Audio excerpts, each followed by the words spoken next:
సందర్భంలో నిన్న నేను ముంబైకి వెళ్ళి డిప్యూటీ సీఎం పవన్ కళ్యాణ్ గారిని కలిసి వచ్చాను. ఆయన భుజానికి ఆపరేషన్ అయింది. ఎందుకంటే ఆయనకు ఫ్యాన్స్ ఎక్కువగా ఉంటారు. ఎక్కడికి బయట వచ్చినా తోపుళ్ళు కూడా అట్నే ఉంటాయి. ముందుకు లాగడం మా రాజకీయ నాయకులకు అందరికీ ఉంటాయి, ఆయనకి ఇంకొంచెం ఎక్కువగా ఉంటాయి. దాంతో భుజం కూడా కొంత దెబ్బతినడం, ఆపరేషన్ చేసుకున్నారు, ఫాస్ట్గా కోలుకుంటున్నారు. నేను ఇప్పుడే పనికి వస్తానంటే కాదు జాగ్రత్తగా చూసుకో, రాజకీయం ముఖ్యం, అదే సమయంలో ఆరోగ్యం కూడా ముఖ్యం.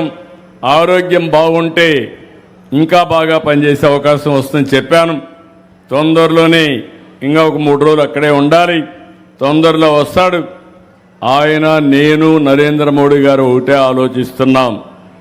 నరేంద్ర మోడీ గారు ప్రధానమంత్రిగా 2047కు భారతదేశాన్ని వికసిత్ భారత్గా తయారు చేయాలనేది లక్ష్యం.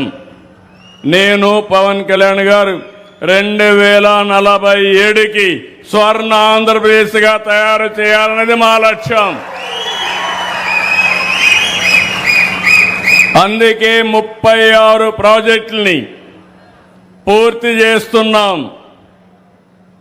నాకెప్పుడు కూడా గోదావరి జిల్లాలంటే ఇప్పుడే కాదు, మొదటి నుంచి కూడా నా రాజకీయ జీవితంలో గోదావరి జిల్లాలు ఎప్పుడు కూడా నన్ను ఆశీర్వదించాయి.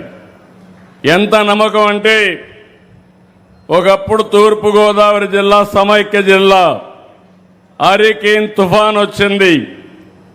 10 రోజులు ఇక్కడే ఉన్నా, మళ్ళీ పునరావాసం కల్పించి మిమ్మల్ని అందరినీ బాగా చేసిన తర్వాతనే తిరిగి హైదరాబాద్ సెక్రటరియట్కి వెళ్ళాను.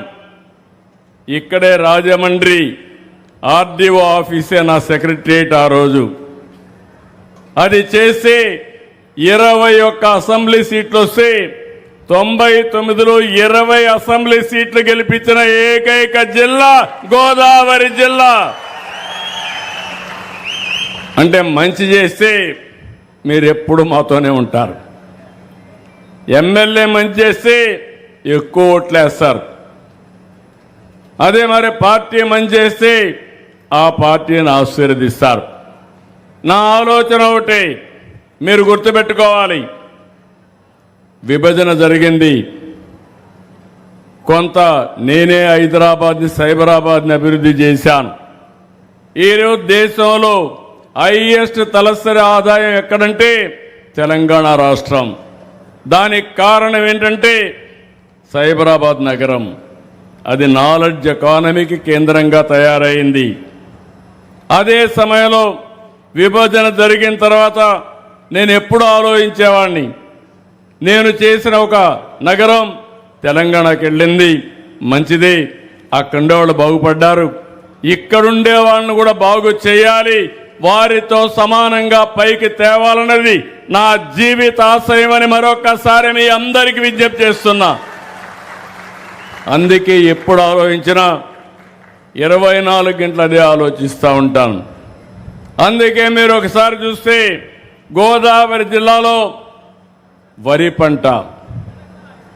పంటకు కూడా రాను డిమాండ్ తగ్గిపోయే పరిస్థితి వచ్చింది. దానికి కారణం ఆహారపు అలవాట్లు.